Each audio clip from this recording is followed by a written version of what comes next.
The Tom Woods Show, episode 1978. Prepare to set fire to the index card of allowable opinion. Your daily dose of liberty education starts here. The Tom Woods Show.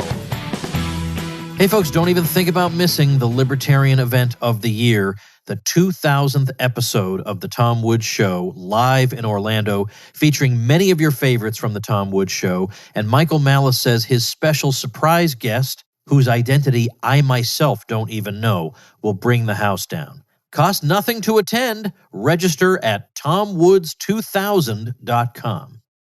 Hey folks, Tom Woods here. David Stockman is with us today. David served as director of the Office of Management and Budget under Ronald Reagan. He was a U.S. congressman before that.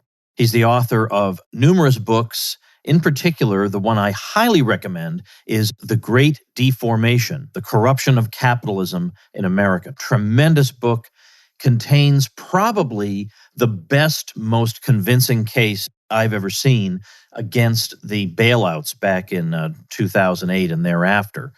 David's been doing a lot of great commentary over at his website, davidstockmanscontracorner.com. I'm linking to that on the show notes page, by the way, tomwoods.com/1978. And we're going to talk today about what we would do, or what David recommends we do, if somehow the political winds went our way and we had a sympathetic Congress and indeed a sympathetic White House. Suppose we had a David Stockman White House. What would be the things that he would want to do right away? Let's talk about what our program would be specifically. So, David, welcome back to the show. Glad to be with you, Tom. A lot to talk about, that's for sure. Yeah, plenty to talk about. And, you know, the thing is, I wouldn't say I'm in a rut because I feel like I'm putting out some of maybe the best episodes I've ever put out. But there are only so many times I can talk about vaccine passports and COVID irrationality and so on and on, even though I am obsessed with it. I can think about nothing else from the moment I wake up in the morning. But I want to have a diversity of topics. And it occurred to me after somebody raised it, that we haven't really answered the question, suppose by some miracle, the Thomas Massie party became dominant in the United States and we elected President David Stockman. Now, obviously, David Stockman would observe all the constitutional niceties and would understand that he doesn't have lawmaking powers. But as President David Stockman, and assuming he has a very sympathetic Congress, I'm just curious, what would we do? What would be the order of what we would do? What would be our aims under those circumstances? And so apparently you gave it some thought. So let's run through. Apparently you have 4 reforms that would be at the forefront. Let's get those out there and then take them on one at a time. Well, Tom, my first thought on your question was I would promise not to serve if I was elected myself. Because it's, damn near impossible to sort out this humongous mess we have. Well, you remember I was trying to get you trending to be named Treasury Secretary under Trump. And I would tell you, you would have had to resign. It would have been all my fault. And so I'm glad it didn't work. It would have lasted a couple of days. But anyway, I thought it's useful to put out the big sweeping headlines, let's say, the headings that need to be addressed that would make a huge difference. I'll have to say up front, they don't have a snowball's chance in hell of being adopted at any time soon, but at least we need to know what an authentic standard is so we can understand how far we've drifted off the beaten path and how much danger both capitalist prosperity and constitutional liberty is really in. So here are my 4 things. I'll just hit the high spot and then we can go into some detail.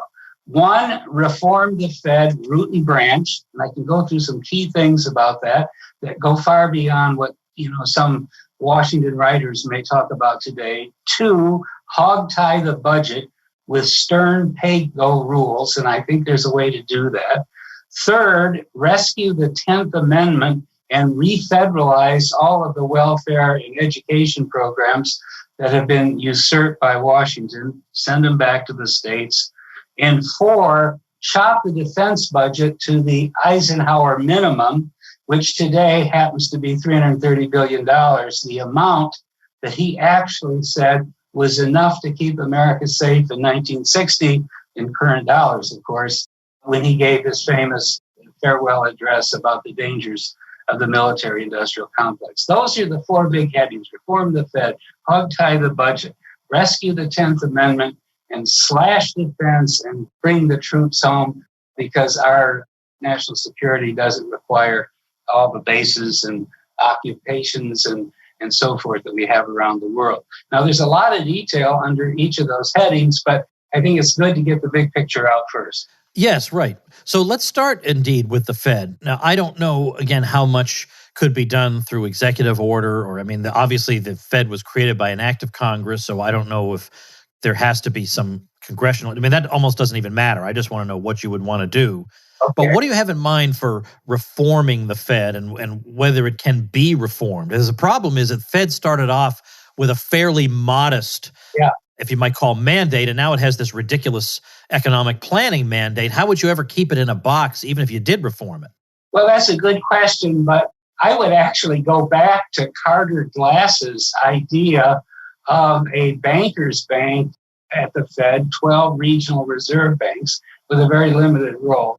And of course, we're a democracy, so if you got the thing straightened out, somebody could probably screw it up down the road a few decades, but you need to lay out what to do. So here's what's under my heading of root and branch reform of the Fed. One, repeal Humphrey Hawkins and all the legislative mandates, because those have to do with Keynesian macro management, and the central bank shouldn't be in that business. Number two, make it illegal for the Fed to actually own government debt or agency debt, because the Fed should not be in the business of monetizing the public debt.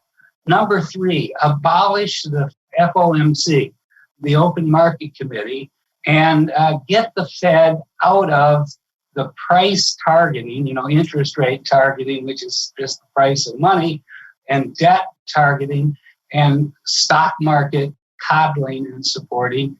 Get them out of the business of interfering in the pricing process of the financial markets and the falsification of prices for debt, equity, and other securities. Because after all, that's why they intervene so heavily. They think the market's wrong, and they know what the right interest rate is, and the right yield curve spread, over the maturity spectrum, and what the stock index level ought to be or not be. Get them out of that entirely. And four, return to, as I started here, Carter Glass. He was the author, House Banking Committee author of the Fed Act in 1913. And his notion was the Fed is a banker's bank. It does nothing but passively supply funding through the discount window. That's huge. You got to go back to the discount window only, not this, constant daily, multi-billion-dollar intervention in the every aspect of the financial markets. Discount window only.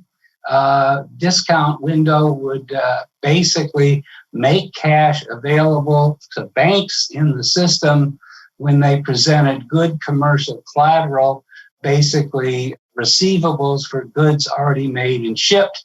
So therefore, any expansion of the money supply, this was called the real bills doctrine back in the old days, and that's what Carter Glass actually believed in, and that was the founding principle of the Fed actually in 1913. Get back to the real bills doctrine that said, unless there's production that has already happened and goods that are already produced and on the shelf and waiting to be paid for, that's the only decent collateral to put behind any new credits created by the Fed. That ties the Fed's action to real developments in the Main Street economy. In other words, entrepreneurs and businesses and workers produce output, and that output then becomes the standard for any money creation in the system. And of course, if you do come to the discount window, which frankly was the Fed's tool, as some students of this know, for decades and decades, the discount rate was important, the discount window was important. And in modern times, it's Keynesian jerks that took it over, beginning with Bernanke, but frankly, I blame Greenspan in part, started this whole idea that there's a stigma attached to going to the discount window, that customers of the bank might get worried the bank goes to the discount window. Well, hell yes, they should get worried. When the bank goes to the discount window, it's because they've overloaned, they've gotten to the edge of liquidity, they're not doing their business properly. And so, they should, one, have to go to the discount window, two, be exposed, and three, pay a penalty spread, and I'm saying the word here very carefully, spread above whatever the open market interest rate is. It's not the Fed targeting, the overnight rate, which is like 15 basis points today. The rate should be what the market sets, and anybody that wants to go to the discount window pays that rate plus, say, 100 basis points or 200 basis points, and that would discipline the banking system like nothing that you can imagine at the present time. What this really would do, when you abstract away from some of this detail, is it would get the Fed out of the monetary central planning business. It wouldn't care what the unemployment rate is. It wouldn't care about how many housing starts, whether GDP grew by 4% or 2% or 0% last quarter. It doesn't matter. That's the business of market capitalism. That's the business of 160 million workers and millions of businesses and entrepreneurs. It is not the kind of Goss plan in modern guise to be set and driven by 12 people on the open market committee who couldn't possibly know where the world is going. So that's the key thing. The Fed then becomes only a last resort supplier of liquidity against good collateral driven by the commercial economy. We wouldn't have any Keynesian economists. Send them all back to Harvard, University of Chicago, UCLA, wherever the hell they come from. And the only thing you need on this kind of Fed, the Carter Glass Fed, is green eye shades who know how to examine collateral and decide whether they're going to accept it as presented by banks that are members of the system. This would make a world of difference. I can't even begin to outline what it would mean, but two things are really important. Number one, it would be out of the debt monetization business, and Congress would then have to face, the honest cost of these huge spending and deficit sprees. Sure, let them, I'll get to the other part in a moment, but if they run deficits, it ought to be financed in the bond market where they squeeze out someone else, drive up interest rates, and cause countervailing economic harm, which alerts people to the fact that the Fed is doing the wrong thing. That would be the first thing. You're never going to get any fiscal discipline as long as we have a Fed in the mode of, monetizing damn near all the debt that's been created. I checked it the other day, and of the, roughly 5 trillion of additional debt since this whole COVID lockdown bailout mania started in March 2020, about 87% of it has been monetized, and it would stop that. The second thing is our economy is just riddled with deadweight cost or malinvestment, as we call it, in purely speculative activities that have no value added, no purpose other than they are enabled by this massive constant flow of liquidity that comes from the Federal Reserve. Now, if you got the gambling out of the private sector and you got the borrowing out of the government sector as a result of this fundamental reform I'm talking about, you'd be talking about a much more productive, healthy, stable, and sustainable society and economy. All right. So very quickly, reviewing this, do you mean to say that the Fed would not be allowed to make any purchases of anything at all?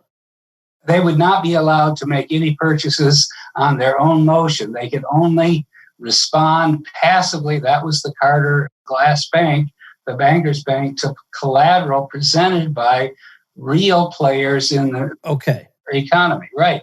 All right. Because obviously buying treasuries, these open market purchases, are the mechanism of monetary policy. So are you saying that the Fed that you envision wouldn't, strictly speaking, have a monetary policy? No. The Fed I'm speaking of, we don't need a monetary policy. That's just appropriated when the Keynesians figured out they couldn't sell fiscal activism completely. They tried it under Kennedy and Johnson and came a cropper in the 70s and in ill repute when we were all in there with Reagan. They just, shuffled around for a decade or so and then came in the back door through the Fed through the central bank and, decided to turn monetary policy, as I say, into monetary central planning. You don't need a monetary policy. You really don't. The Fed would function as a backup source of liquidity to the banking system. And the outcome in the economy, whether it's a high growth economy, a low growth economy, it would be a function of, what the producers and consumers and workers collectively generated. I'm going to put on the show notes page, tomwoods.com/1978, an article by Guido Holzman, biographer of Mises, called Against Monetary Policy. It's a great piece. All right, let's go to the next one. Hog tie the budget. Now, I don't know, didn't we have Graham Rudman? There's always some emergency clause, and they always manage to find an emergency. How do you fight that? Well, I had a personal experience in life where I had some idiots in the Justice Department come after me when I was in the private sector running companies on the grounds they claimed, and of course they eventually dropped the case, but that I had certified as the CEO of a company the financial statements that weren't true. Well, they were true, and the whole case was a crock, and there was a U.S. attorney trying to make a name for herself. But I learned from that a very simple thing. What we would have is a enhanced pay-as-you-go system, which would require that 3 months before the beginning of every fiscal year, the President, Secretary of the Treasury, the Director of OMB, let's throw in the Speaker of the House and the Leader of the Senate as well, would have to certify that they are ordering a pro rata cut in every spending from every program from A to Z in the budget to bring projected spending in line with current law revenue. They would be required to do that. And you can say, well, if you didn't have my little gimmick in here, not gimmick, it's actually pretty profound. If you didn't have my little mechanism in here, well, then they would certify it looks like we're going to be in balance because there's going to be a boom next November, and so we don't have to have any pro rata cut. No, they would have to certify just like every CEO and every CFO in America on penalty of death, not death, but on penalty of criminal liability, has to certify to the SEC that its statements that it files quarterly are accurate, fair, balanced, and true, okay? And I would apply the same damn thing to the president and the other officers I mentioned. And if it turns out that they were faking and they didn't provide for the big pro rata cut that would be needed to balance the budget every year, they would be subject to criminal liability.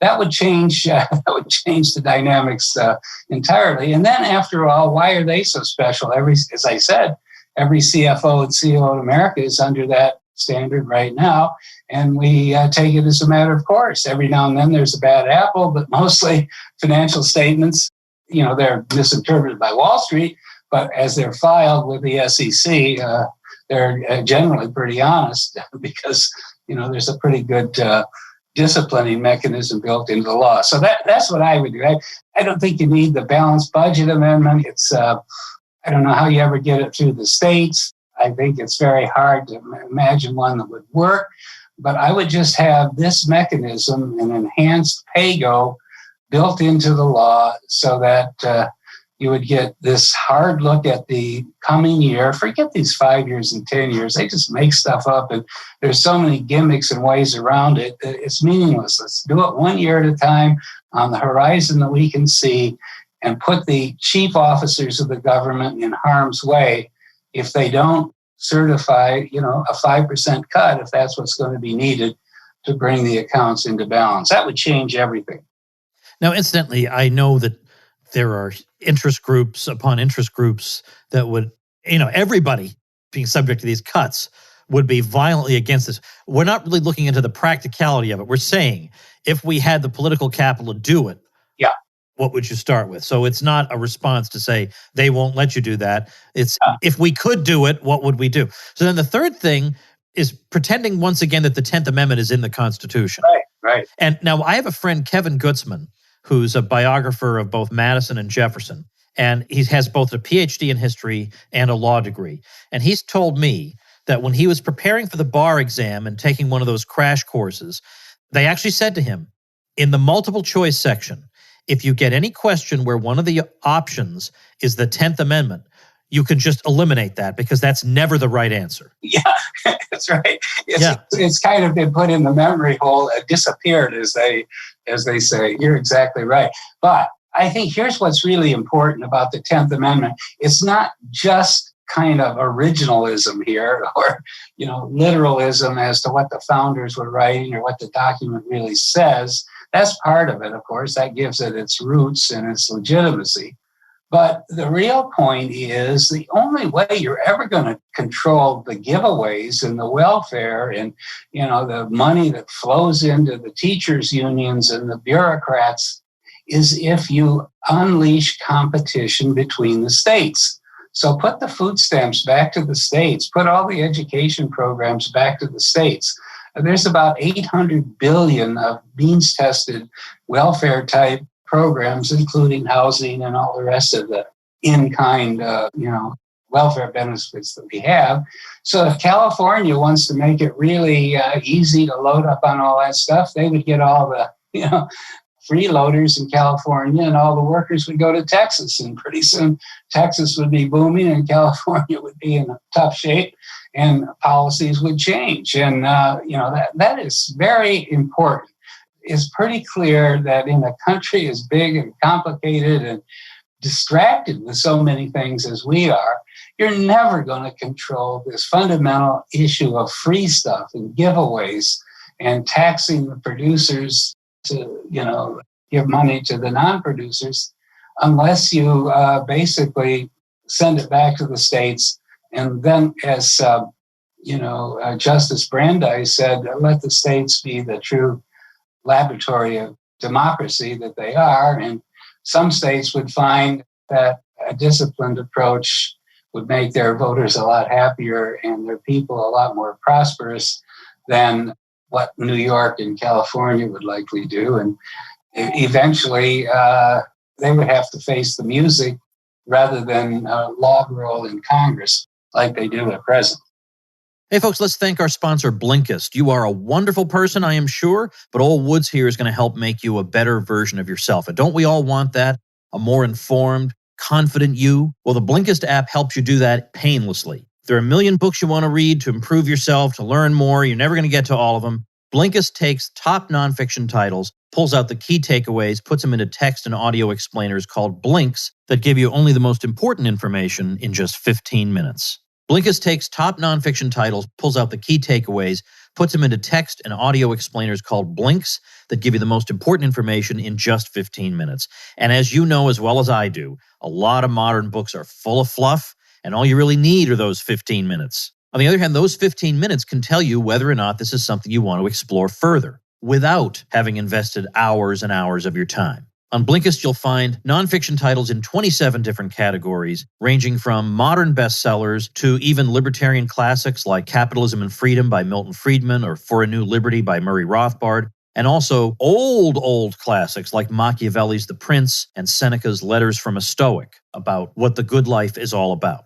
I find Blinkist is a great way to fill dead time while I'm driving around, and it makes me feel efficient and informed. Right now, Blinkist has a special offer just for our audience. Go to Blinkist.com/Woods to start your free 7-day trial and get 25% off a Blinkist premium membership. That's Blinkist, spelled Blinkist, Blinkist.com/Woods to get 25% off and a 7-day free trial. Blinkist.com/Woods. Wasn't it interesting under Trump that we were hearing the 10th Amendment cited in New York and other places when Trump said, I want to open up the country? But now with Biden wanting to punish everybody, the 10th Amendment is nowhere to be found. Right, exactly. No, but I think it's not only on this whole matter of welfare, the 800 billion or so of means-tested programs, but generally the country's too big and complex to have one rule, one size fits all. There's way too much power in Washington, and what the hell do we have? I checked once a while back. There's 87,500 roughly units of government in the United States, including counties and municipalities and school districts and other special purpose districts as well as the state and federal government. And if everything's going to be done in one of those, the federal government, Washington, what the hell's the point of the 87,000 other units of government that, are the root source of our democracy, and that we spend an awful lot of time collectively choosing office holders and, going through the motions. So the 10th Amendment is probably one of the most important things that conservatives and libertarians could actually rally to, and not just on the fiscal issue, I'm applying it here, but on a lot of other issues as well. All right. And finally, let's go on ahead to the so-called defense budget. It's all offense, but the defense budget being chopped. Now, again, we're assuming this is a fantasy world where the interests involved haven't shot Professor Stockman. Yeah. President Stockman, right?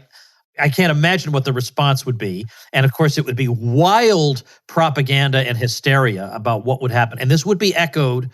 It's so funny that left liberals have somehow a reputation being anti-war. Yeah. It would be the Washington Post, the New York Times would be screaming about this. Well, on that, and I'll go on to the further into the question, but that's one of the terrible things that's happened in the last 30 or 40 years, because it was true. When I was a kid working on Capitol Hill, and then when I got elected to Congress in 76, the left liberals were anti-war back then. Okay, McGovern was anti-war.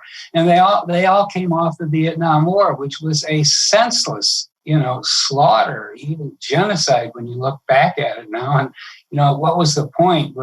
Vietnam is not one of our major low-cost suppliers. What were we talking about? But in any event, those polls have been reversed. The Republicans have been pretty bad on this issue all along. And, the hawks and the anti-communists have just found new enemies and taken the same, line about peace through strength and all this stuff. But here's where I'm coming from. Clearly, Eisenhower was one of the greatest presidents, in my view, of modern times, because he won World War II. He conducted, the great Normandy landing that finally turned the tide. He understood that war is a last resort. It's a terrible, evil, unpleasant thing, and that you must always be on guard, because once they get enough resources and power, the military is going to find missions and excuses and false flag provocations, of which, we could have a whole show on false flags. He knew all this, and he gave that famous speech about warning of the dangers of the military-industrial complex.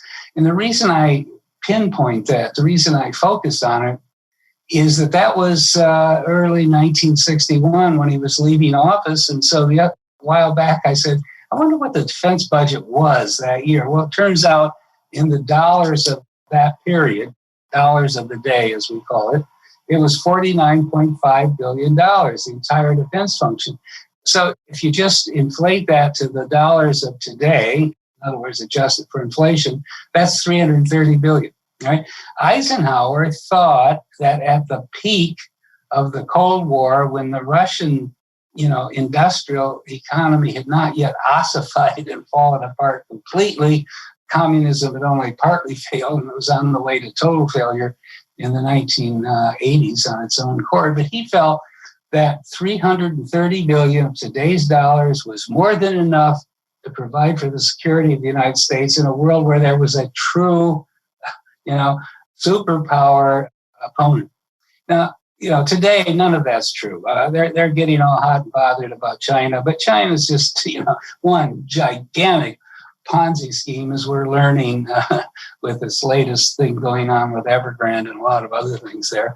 Russia, has got a GDP of less than 2 trillion compared to our 20-some trillion, and NATO's 40-some trillion. There isn't the kind of industrial power enemy or antagonist in the world that Eisenhower had to face. So we don't need $750 billion. That's the budget today. We could get by with 330 because our armed forces are way the hell too big. We don't need 2.5 million men and women under arms, including the National Guard and the rest of it.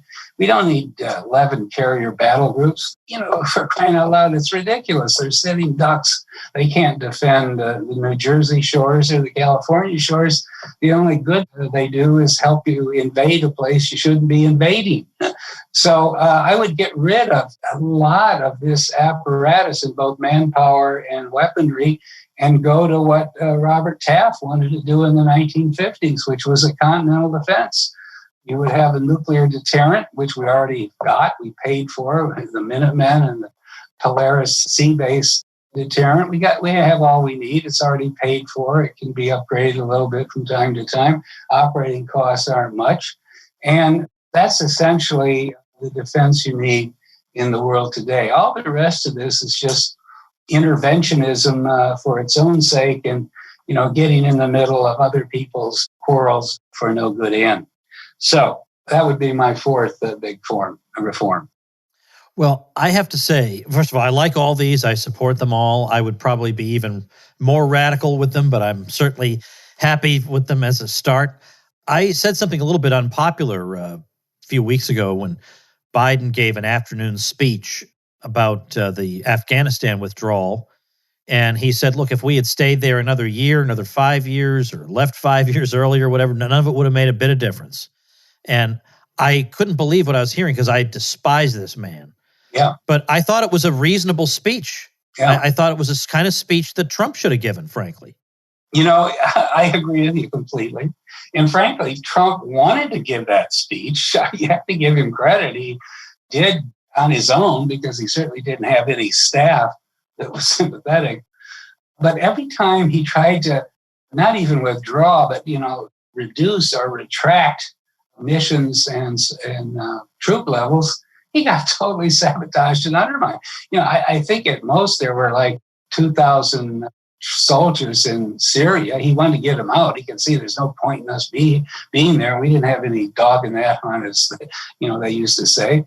And he couldn't even get them out of Syria. He got sabotaged by the deep state, whatever you want to call it. He tried to see if he could make some headway with North Korea.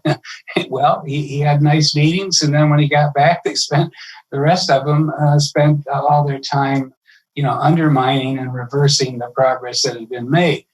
He actually would have done I think some decent deals with Putin, some arms control. Putin doesn't want arms either. He's got a country that is desperate in terms of resources it needs for its own population.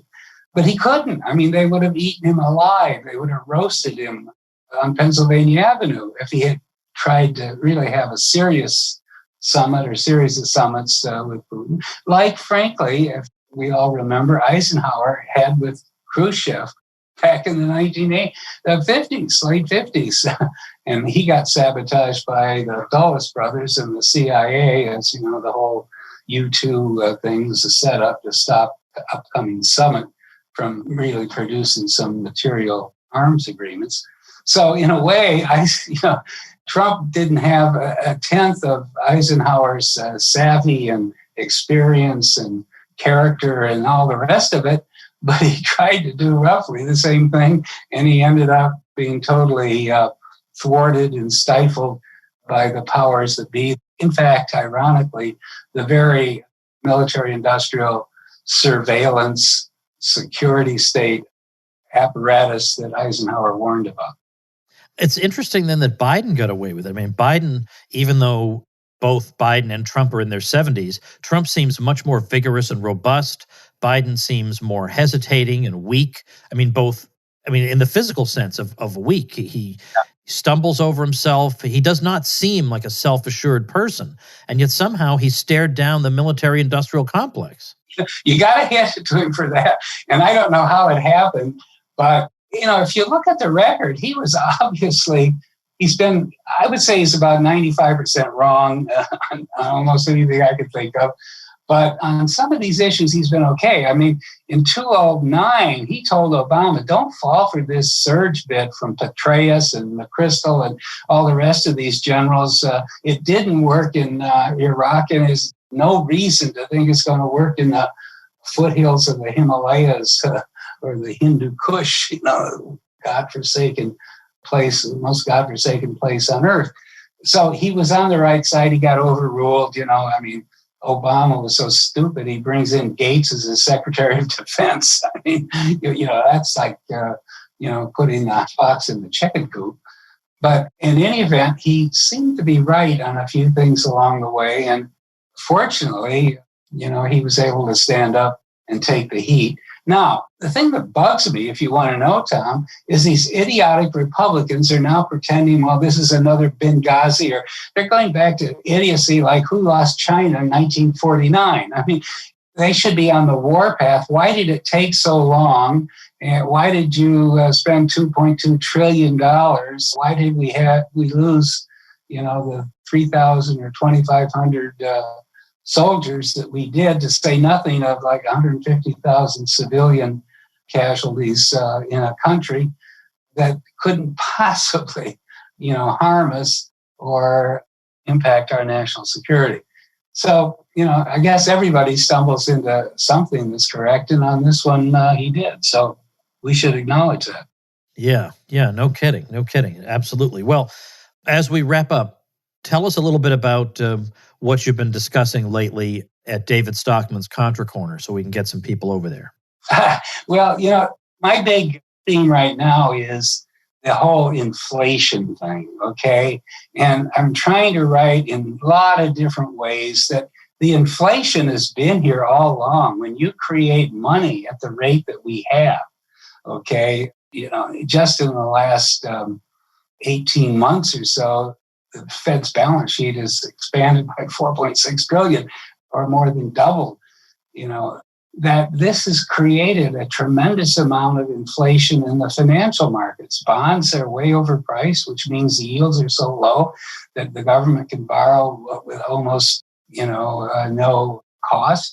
There's a massive amount of speculation that's being fueled by this, and all the crazy stuff we've had this year with the cryptos. And I'm a fan of non-state money, but the whole cryptoverse, as we call it, there's 11,000 cryptocurrencies out there right now being totally polluted by this massive flow of fiat liquidity, $120 billion a month that's being pumped in by the Fed and followed by a lot of other central banks around the world. So what I'm trying to do here is to say, now finally we're getting some goods and services inflation, but the idea that what we've been doing for the last 30 years isn't inflationary is totally wrong. It's terribly inflationary. That's where we have these crazy valuations from the length and breadth of the stock market. And I've been going into a lot of that just to show people, how nuts this really is. And of course, the morning after, everybody will see it, but somehow they can't see it now.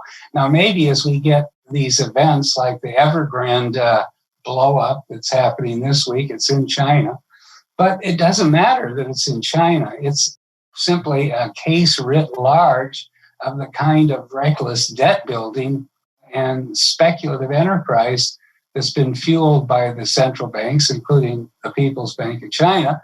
And, it's not a one-off. It's not something happening way over there in what I call the red Ponzi. I mean, there's a lot of Evergrandes here, not quite as blatant as owing $300 billion as they do, but still the principle, the point is the same.